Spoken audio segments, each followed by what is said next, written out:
Deus abençoe os nossos irmãos ali. Nós vamos ler no livro do profeta Daniel, no capítulo 4.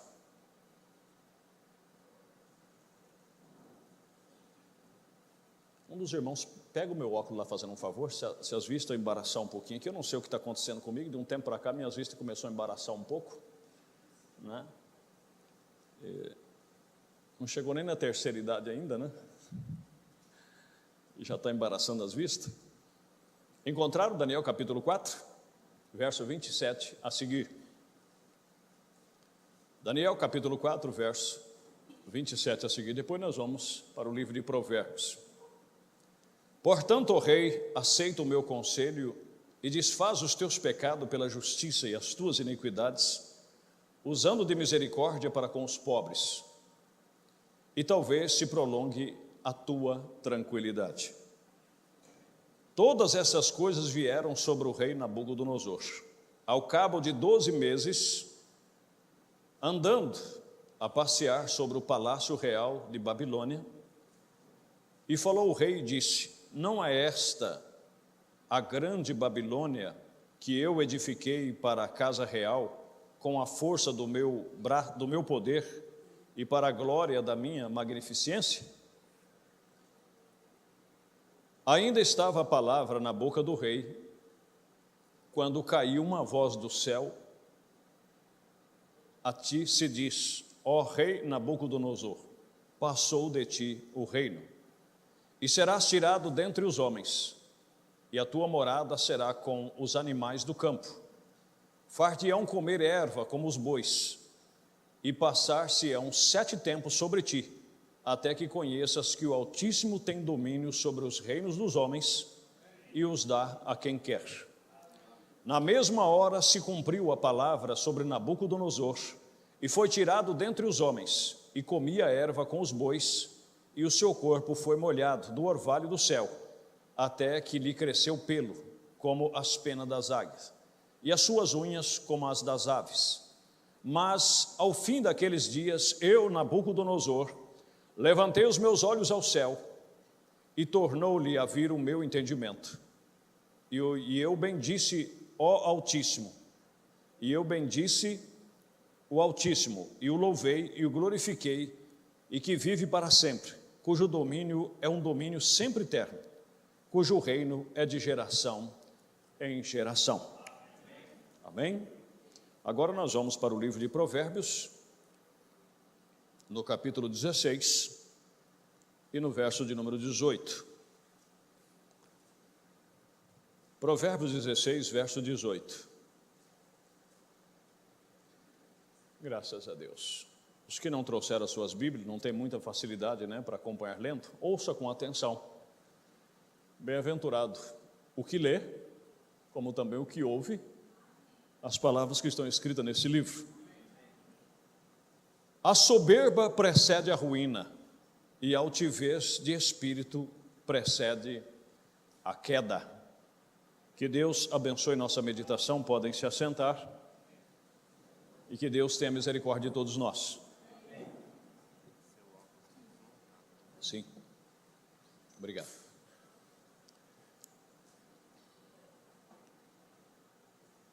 Antes que Nabucodonosor sofresse este mal, primeiramente ele teve um sonho, e nesse sonho ele ficou perturbado, e ele queria que alguém interpretasse esse sonho, e ele chamou os magos, astrólogos, as pessoas sábias daquele dia, e ninguém poderia decifrar o sonho. O sonho era de uma árvore gigantesca que chegava até o céu, mas ao mesmo tempo veio uma voz do céu, uma atalaia, ou um ser que desceu do céu, um vigia, e disse para cortar a árvore, mas que deixasse o tronco. E foi chamado Daniel, e Daniel interpretou o sonho para o rei, foi onde ele disse essas palavras: se o Senhor fazer justiça, e se lembrar dos pobres e fazer justiça, quem saiba, o Senhor tenha tranquilidade nos seus dias. Mas ele não prestou atenção. Há um Provérbios que diz, eu creio que não sei se é no livro de Provérbios, no livro de Eclesiastes, que diz assim: É no livro de Eclesiastes, agora me lembro, só não lembro o capítulo e o versículo, mas você pode pesquisar lá e você vai encontrar. Por Deus não executar a sentença assim que Ele diz, faz com que o coração dos filhos dos homens são levados a pecar. Veja que depois que ele teve o sonho, que ele teve a visão, demorou-se mais um ano para poder se cumprir aquele decreto. Mas num dia, quando ele estava passeando, e ele começou a contemplar a Babilônia e todos aqueles feitos, que não eram poucos feitos, era um reinado e tanto. Tanto é que a árvore, na visão, diz que a árvore, a terra inteira poderia vê-la. Ou seja, não tinha um reino naquela época que não estava dobrado diante do rei da Babilônia. Ele não era um homem qualquer. Mas tudo aquilo que tinha acontecido, era Deus que tinha permitido. Era Deus que tinha feito. E ele não deveria se jactanciar e nem deveria deixar que a soberba chegasse até ele. Irmãos, este homem era um pagão. Este homem, por certo, não cria em Deus como deveria ser crido. Mas aqui no livro de Deuteronômio, Deus avisou Israel quando ele saía da terra do Egito. E é o que eu tenho procurado vigiar. Eu quero dar um conselho para os irmãos enquanto nós vamos meditando. Não importa a forma em que Deus te abençoe, tome cuidado e continue humilde. Continue humilde. Nunca pise em ninguém, nunca desfaça de ninguém, e nunca se esqueça dos teus amigos quando você era uma pessoa que talvez tinha dificuldade até para se alimentar. Estão compreendendo? Porque Deus se agrada dessas coisas. Nunca seja uma pessoa soberba, arrogante, prepotente. Só porque Deus melhorou a sua condiçãozinha, você tem que lembrar que se você tem, é porque Deus fez isto por você. Outra coisa que enquanto eu meditava aqui, cantando e meditando ao mesmo tempo, eu comecei a me lembrar que eu tenho pecado nisso. E eu quero dizer para você que também não peque sobre isto. Às vezes, para você passar uma experiência de vida para filho, para amigos ou para quem quer que seja, você começa a contar as suas vantagens. Você disse, olha, eu não tinha isso, eu não tinha aquilo. Eu comecei do nada, mas aí eu fui batalhando, eu fui lutando, eu fui fazendo. E olha aí, ó, o que hoje eu tenho.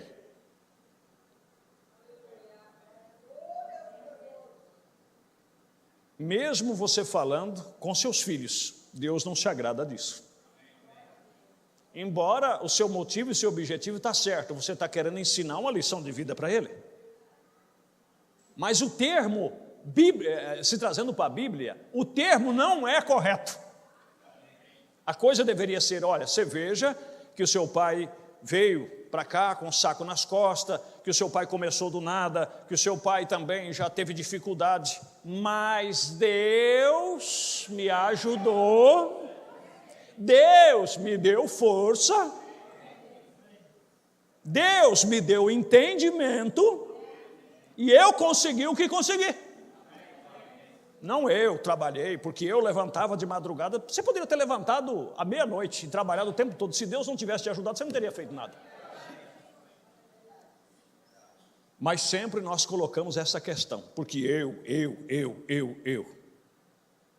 Não é? Não é eu, meus irmãos, é ele. O eu é um termo arrogante. Quando nós falamos ele, aí é o termo correto. Amém? Deixa eu pôr aqui meu parceiro. Fica estranho, né? Mas é necessário. Deuteronômio capítulo 8, como eu disse, o que Deus aconselhou Israel. Guarda-te para que não te esqueça do Senhor, teu Deus, não guardando os seus mandamentos e os seus juízos, e os seus estatutos que hoje te ordeno. Para que, porventura, havendo tu comido e estado farto, e havendo edificado boas casas, e habitando-as. Outra coisa interessante, você notou aqui, que para Deus, você tendo uma casa, Deus se considera próspero. O problema é que estamos em uma nação capitalista, que parece que nada nos satisfaz. E se tiverem aumentado as tuas vacas e as tuas ovelhas, e se acrescentar a prata e o ouro, e se multiplicar tudo quanto tens, ou seja, você é uma pessoa abençoada, se não eleve o teu coração, e te esqueça do Senhor teu Deus, que te tirou da terra do Egito, da casa da servidão,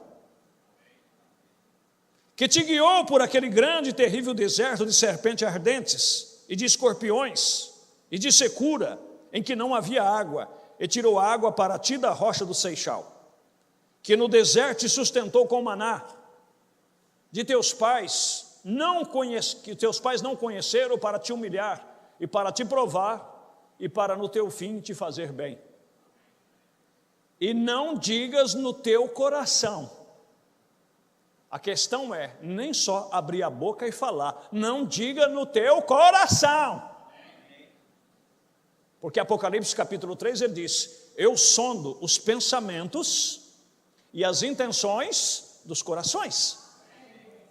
E não digas no teu coração, a minha força, isso foi o que Nabucodonosor fez.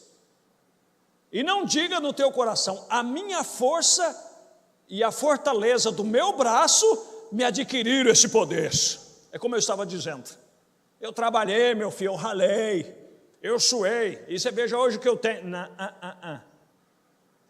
Negativo. Antes, te lembrarás do Senhor teu Deus, que Ele é o que te dá a força para adquirires poder,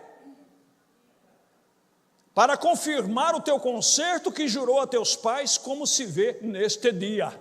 Amém? Então veja, eu já tenho pecado nisso, quando às vezes eu fico um pouco, é normal. Eu creio que todas as pessoas que nasceram na década de 60, de 70, até na década de 80, às vezes nós ficamos meio revoltados com essa geração de hoje, porque nós vemos que eles não têm o mesmo pega, não têm a mesma destreza, não têm o mesmo punho que tinha as pessoas daquela época, que enfrentou mais dureza, que se exercitou mais. E às vezes a gente, para falar, a gente quer dizer, olha, eu quando era da tua idade, eu fazia isso e fazia aquilo, é por isso que eu tenho isso, Deus me ajudou nisso, Deus me ajudou naquilo, Deus me ajudou não, eu consegui, eu comprei, eu adquiri. Tudo errado, tudo errado. Se Deus não tivesse dado força, não tivesse dado graça, não teria era nada. Amém? Essa é a questão. Mas vamos lá, porque nós temos muito que aprender aqui. Amém? Graças a Deus.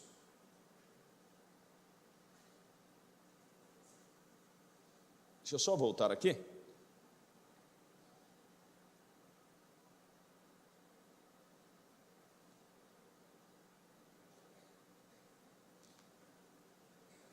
Quando Deus nos abençoa em todos os termos, nós temos que guardar o nosso coração. Guardar o nosso coração. Eu sei que às vezes pessoas podem se escandalizar com você por você ser uma pessoa simplória. Algumas pessoas se escandalizam comigo. Mas não tem problema. Se depender disso, eu digo para a glória de Deus, se depender disso para mim no arrebatamento, eu já estou lá. Eu não me vejo nem um pouquinho diferente do pedreiro que eu era em 87, em 88. Para mim, eu sou a mesma pessoa. Às vezes eu não tenho tempo para viver, para estar com vocês e nem devo. Mas Deus conhece no meu coração, não me sinto nem um pouquinho mais importante. Porque eu acho que tanto faz você andar numa Palio Candy, ou andar numa bicicleta, ou andar numa Belina 78, como começamos, não vai mudar nada. Isso não muda nada. O mais importante somos nós. E o mais importante é o que nós representamos uns para os outros. Mas eu sei que a minha fraqueza não é essa. Talvez a sua seja. Talvez você goste de adquirir sempre um carro melhor, uma casa melhor, e você se sente um pouco mais importante quando você consegue isso. Então deixa Deus te ajudar aqui nesta noite. E ajudar todos nós. Estão entendendo? Veja o que o profeta diz aqui. Ao perigo que nós corremos. A Bíblia chega a dizer que nós devemos considerar o nosso irmão superior a nós. Eu estava vendo algo, e foi o que da onde me tirou esse pensamento. Dificilmente um homem quer andar na sombra do outro. Dificilmente uma pessoa, talvez ele trabalha de funcionário, de empregado, ele tem um bom salário, o patrão gosta dele, paga um bom salário, mas ele não está satisfeito. Ele quer sair do serviço, ele quer montar o dele, se possível quebrar até o próprio patrão. Ninguém quer andar na sombra do outro, ninguém quer admitir que o outro é superior a ele. E às vezes ele pode estar até se guardando, mas aí vem o outro e o incita. O que é isso, rapaz? Você lá é o que faz tudo, você carrega aquilo nas costas. Você vai ficar até quando? E muitas vezes isso é o diabo. Lembra-se, meu querido, se Deus quer que você seja alguma coisa, se você é um filho e uma filha de Deus, Deus fará isso acontecer para você. Sem o mínimo de esforço da tua parte nesse aspecto. Porque se você é fiel no que você faz, você é sincero e sem pretensões, veja aonde chegou Davi. Mas leia, antes de você ver aonde chegou Davi, vá ao Salmo 130, eu não sei se é o 130 ou 133, às vezes eu me confundo, mas quando eu li isso aqui, eu disse, não é à toa que esse homem chegou aonde chegou. Vocês estão, só um minutinho, que eu não tinha me programado para ler isso, mas isso faz parte. Salmo 130, se não for, eu vou para o 133, mas é algo tremendo. Eu creio que é o 33. Perdão, não é também. Vamos ver se é o 130. Se não for, é o 131, desculpa. Veja o que ele diz aqui, ó. Cântico dos degraus de Davi. Senhor, o meu coração não se elevou. Será que você pode dizer isso? Eu posso dizer isso? O meu coração não se elevou. Ou seja, você não ficou sonhando alto, porque você tem que sonhar alto, Deus disse, sonhe pequeno. Seja fiel no pequeno. Porque o resto eu cuido. Senhor, o meu coração não se elevou, nem os meus olhos se levantaram. Não me exercito em grandes assuntos.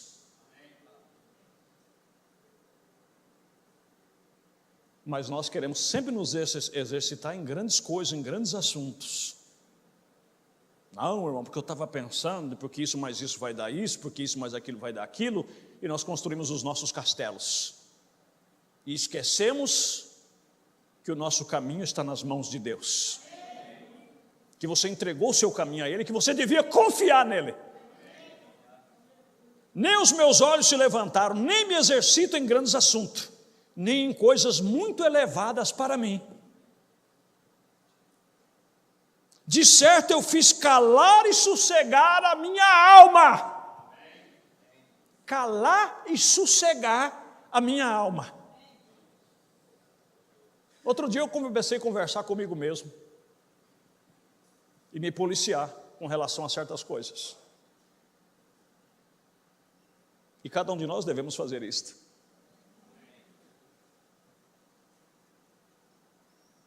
Qual a criança desmamada para com a sua mãe, tal é a minha alma para comigo. Espere, Israel, no Senhor, desde agora e para sempre. Agora você veja onde Davi chegou. Ele não se exercitou em grandes coisas, ele fez sossegar a sua alma. Ele não se elevou ao seu coração, não pensou grande, mas era fiel às ovelhas do seu pai, a ponto de enfrentar urso e enfrentar leão para tirar as ovelhas daquilo que ele estava fazendo. E Deus aqui, ó, de olho nele. Estão compreendendo? Mas hoje nós começamos um trabalho, eu nunca me esqueço disto. Quando você passar ali na Washington Luiz, você vê um edifício ali chamado Edifício Maria Júlia, foi ali que eu comecei minha carreira de pedreiro. Foi ali que eu passei, como diziam os antigos, a meia colher. Foi ali. Compreendeu? E eu nunca me esqueci, às vezes você ia lá no almoxerifado buscar alguma coisa, o camarada estava ali suplicando por um trabalho.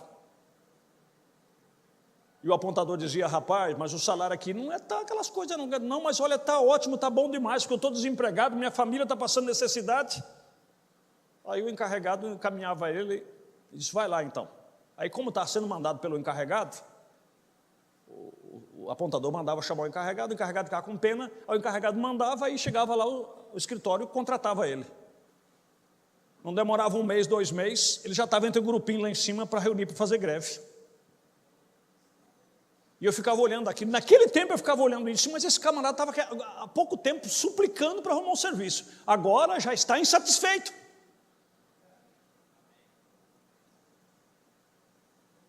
Que Deus nos ajude, meus irmãos. E Davi não estava preocupado com isso. Mas Deus estava de olho nele e viu que ele era capaz de progredir e que ele tinha futuro. E Deus preparou a ocasião. Não foi Davi que foi lá e mostrou para o rei Saul e foi lá contar vantagem e disse, olha, o negócio é o seguinte, eu mato o leão, eu sou melhor soldado que meus irmãos. Esses meus irmãos aí só tem pose, mas são tudo medrosos. Esses meus irmãos não têm coragem para nada. Não!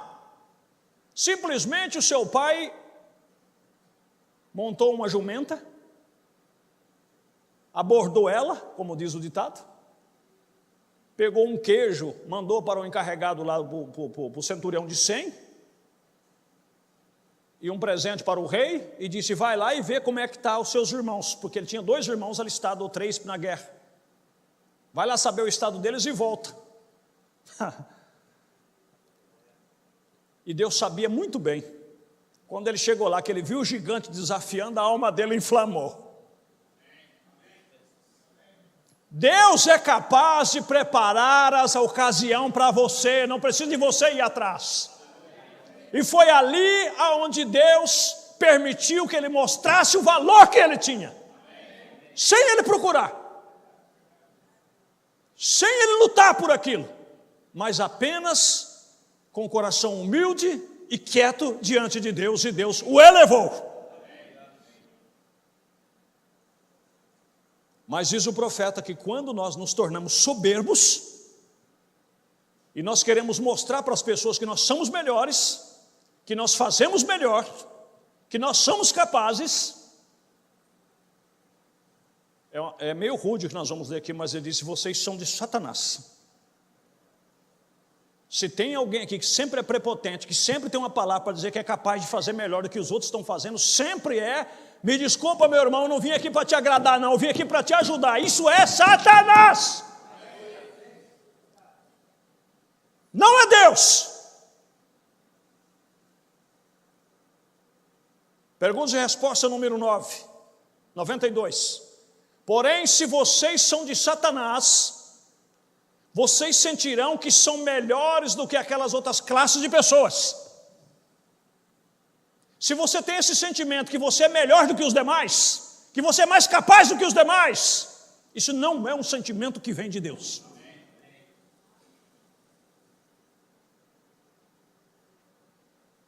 E se você, porque Deus te capacitou e você é capaz de fazer alguma coisa, você se eleva o seu coração, você nunca se sente um igual aos outros, você sempre se sente destacado. Isso não é Deus, meu irmão.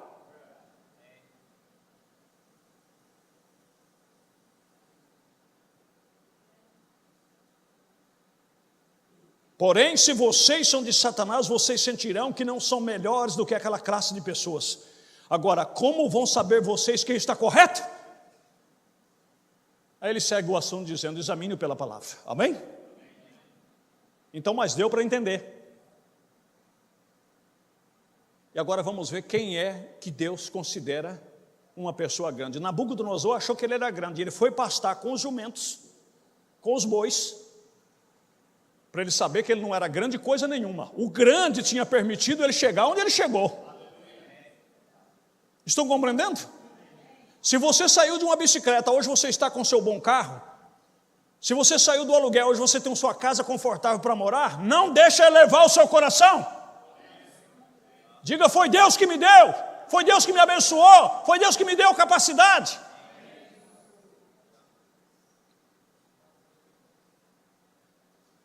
Um grande homem não pode simplificar a si mesmo. Falando do homem fora. Ele tem que ser um dignatário.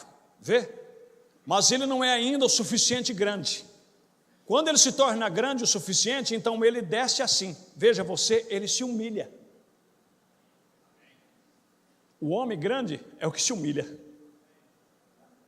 Mas não aquela humildade fabricada, mas aquela humildade real. Como o velho santo disse ali em cima em Chicago, aquele sujeito subiu com toda a cultura e coisa e disse, ele desceu derrotado, falando de um pregador, com a cabeça baixa, andando fracassado. Ele disse, se ele tivesse subido como ele desceu, ele teria descido como ele subiu.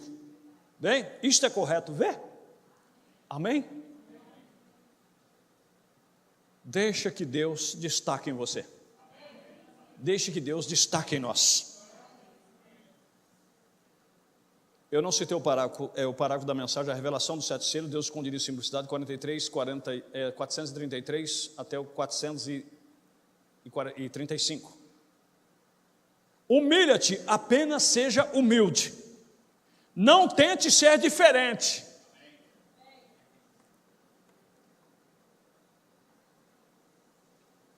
Satanás é especialista para nos enganar, irmãos. Às vezes ele quer pôr na minha cabeça que eu sou melhor do que alguém. Ele pode pôr na sua cabeça que você é melhor do que alguém, que você é mais capaz do que alguém. Irmãos, não tem ninguém maior e nem menor do que ninguém. Sabia disto? Não tem ninguém pequeno aqui nesta noite e não tem ninguém grande. Todos nós temos os nossos lugares em Cristo Jesus. Você não faz o que eu faço, mas eu não faço o que você faz. Humilha-te, apenas seja humilde. Não tente ser diferente, apenas ame a Jesus. É o que pouco nós fazemos. Diga, Senhor, se há alguma malícia em meu coração, se há qualquer coisa errada, Pai, eu não quero ser assim. Amém? Eu quero ser contado como um daqueles naquele dia, Senhor, e eu vejo que o dia está se aproximando. Louvado é o nome de Jesus.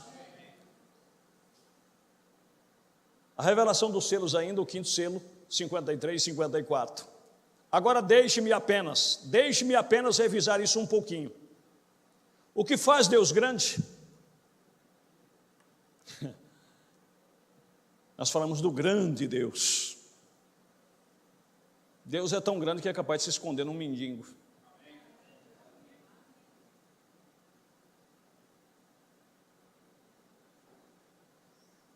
Num andante, como ele fez no caminho de Emaús, como alguém que ia caminhando para a cidade, um homem comum e normal.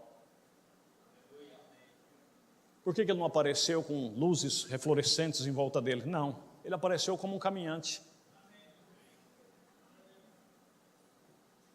E às vezes você pede para Deus falar com você, e Deus fala, e você fica esperando uma coisa muito fantástica.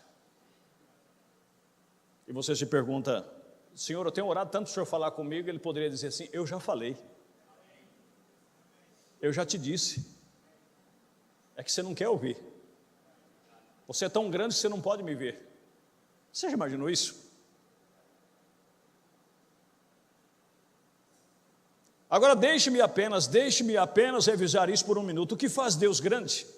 É porque Ele pode se fazer muito simples. Isto é o que faz grande. Deus é grande e Ele pode se fazer de tal forma tão simples que os sábios deste mundo não o podem encontrar.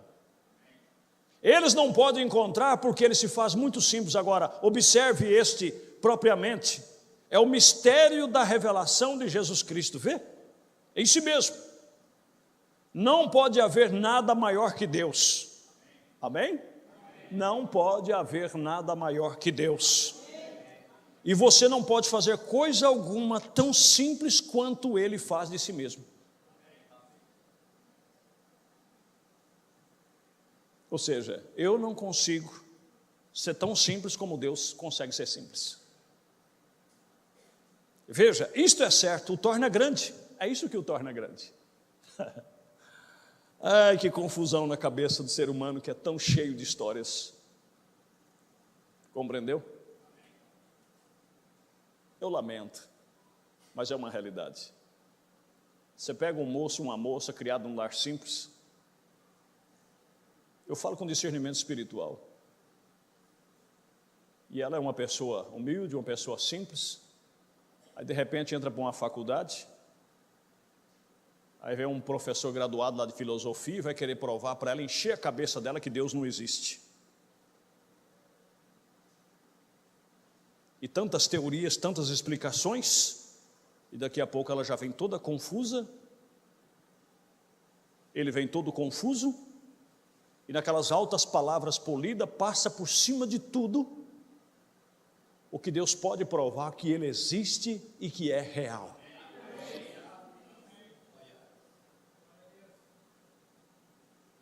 Foi como aquele poeta nordestino que já faleceu, um velhinho. Eu gostava muito das histórias dele.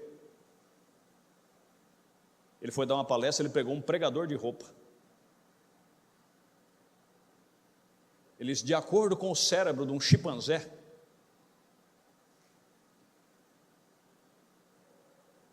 um chimpanzé levaria não sei quantos mil anos, ele falou lá, para progredir, para construir um pregador de roupa. E o homem está discutindo a evolução, dizendo que nós viemos de lá. Ele disse, se ele demoraria tantos milhares de anos para fazer um pregador de roupa, imagine ele fazer uma sinfonia de Beethoven. Ele demoraria bilhões de anos. E ainda mais sendo surdo. Complicado, não é?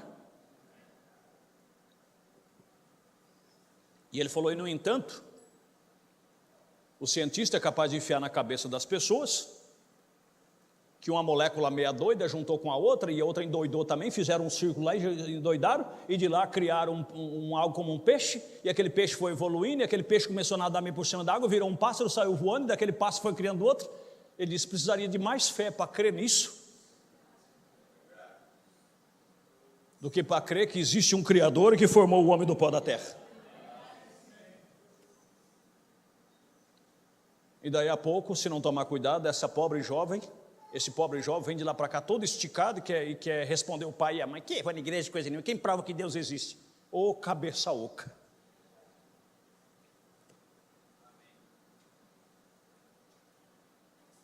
Estão compreendendo?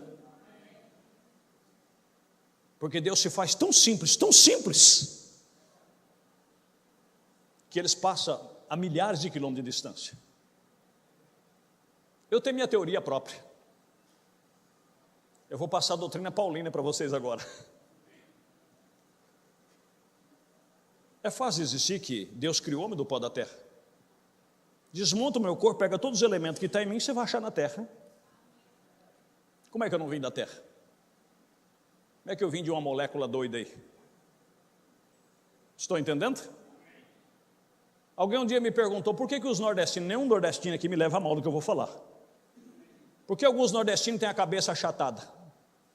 Sendo que são brasileiros da mesma forma que os outros são brasileiros. É simples.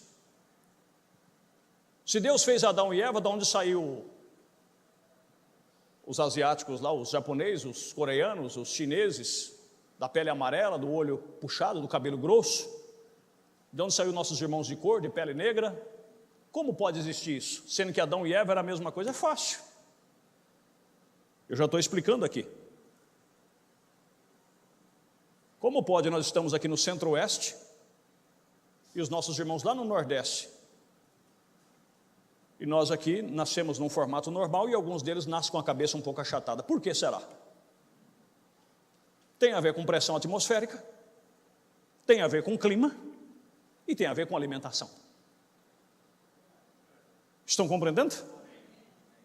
Você pega lá o povo lá do Acre e daqueles lugares lá, que é onde come muito açaí, que tem muito ferro e muitas coisas nativas de lá, você vai ver que o povo é um povo quase que japonês, mas um povo do cabelo liso, de pele escura, lisa, mas porque veja o que eles comem. Eu vou dar uma dica para muitas irmãs que ficam gastando dinheiro aí com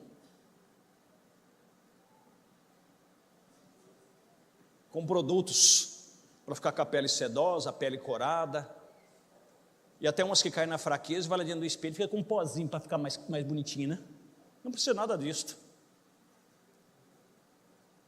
A sua saúde, a sua pele, o seu cabelo, tudo vai por aqui, ó, pelo que você come. Você quer ter uma pele que nem a minha, assim, coradinha? Estou falando sério. Eu tenho ou não tenho a pele corada? Ou a minha pele é pálida? Irmãos, eu não estou brincando, não estou falando sério. Pela minha idade, eu tenho uma pele enrugada, uma pele que não seja corada.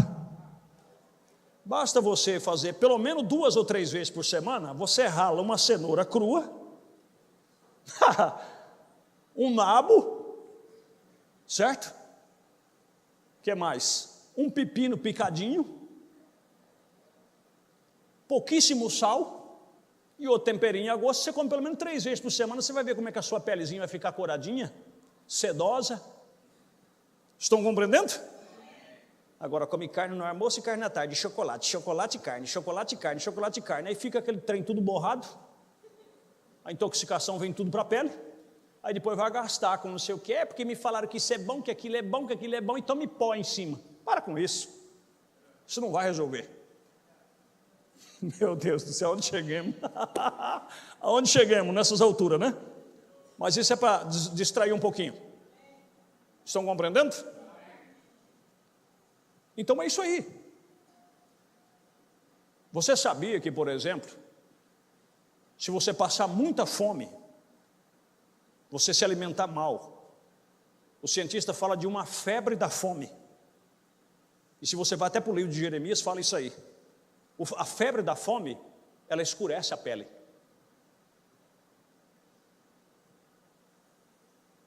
Eu tinha uma curiosidade, eu tenho um irmão que é quase japonês, já de tanto ir para o Japão, e um dia eu perguntei para ele, como é que você, porque a minha cunhada é descendente de japonês, nós somos japonesa, né?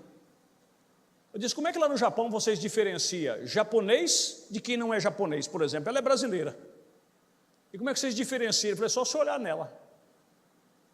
Como é que você diferencia um japonês mesmo, que é japonês, e um descendente de japonês do Brasil, de onde quer que seja? Ele disse, é só você olhar com um jeito. Eu falei, mas como assim olhar? Ele disse, se você olhar um japonês que é japonês mesmo, você vai ver a diferença. Se você olhar uma japonesa mesmo que é japonês, você vai ver a diferença. Por causa da alimentação. Enquanto a base da nossa alimentação é carne bovina, carne suína e carne de frango, ou seja, o top, carne de bovina e frango, é as carnes mais consumidas no Brasil. Lá, o que eles mais consomem chama-se peixe. O que tem de açougue aqui no Brasil, tem de peixaria lá. E principalmente eles comem o peixe cru. E isso é o que faz eles serem aquelas pessoas magras, aquelas mulheres assim, reta, quase não tem nádega, quase não tem seio, são retas. E os homens também, eles são magros, na maioria.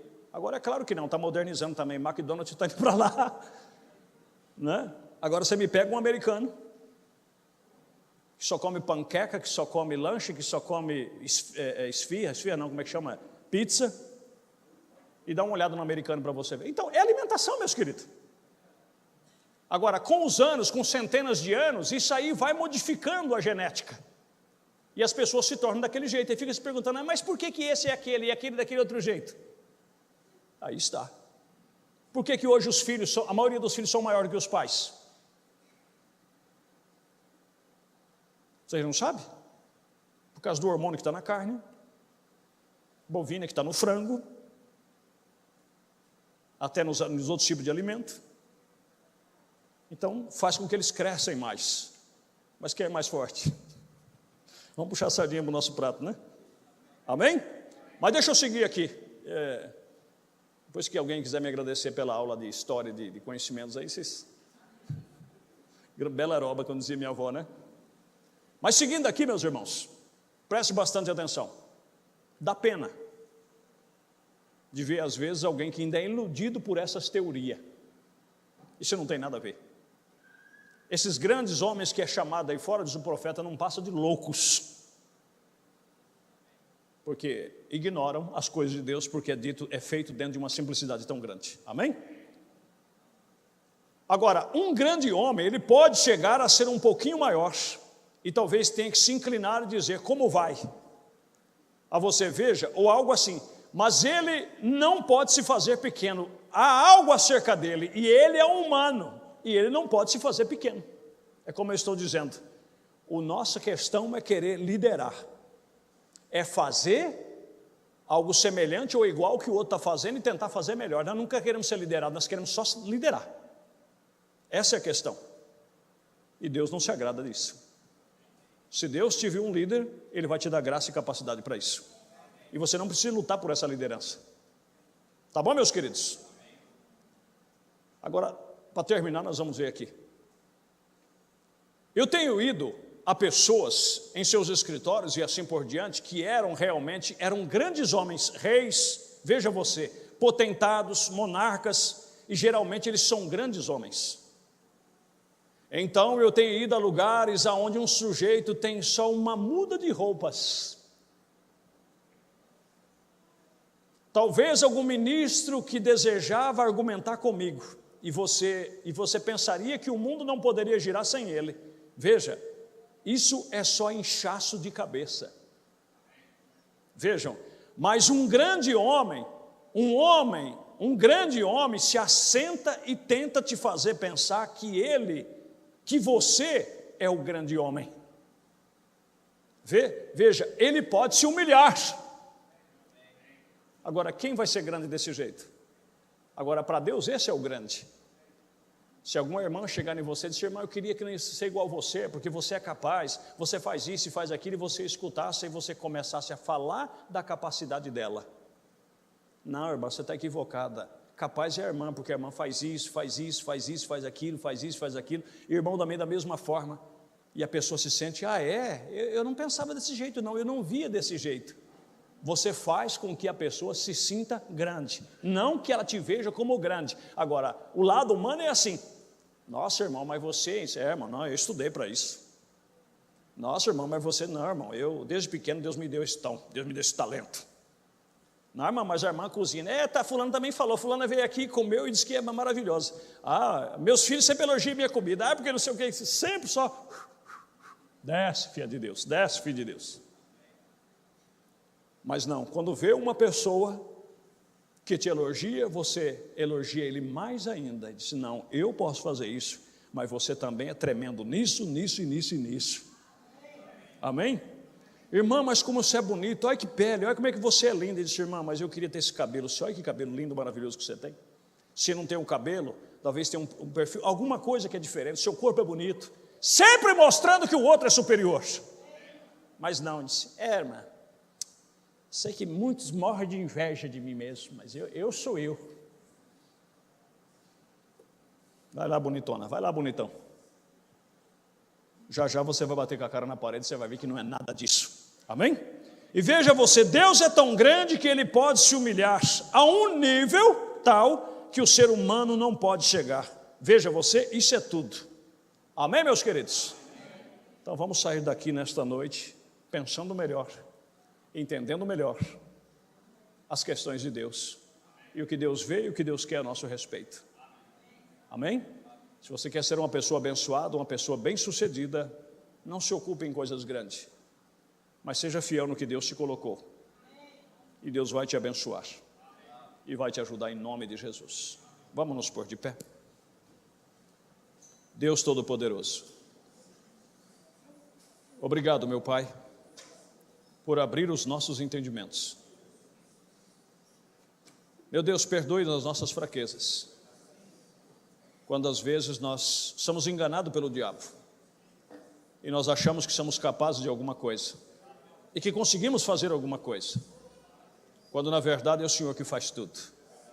Tenha misericórdia de nós e nos ajude, e nos abençoe, em um nome de Jesus Cristo. Amém. Deus te abençoe, irmão. Deus te abençoe, irmã. Vá em paz, em nome do Senhor Jesus. Amém.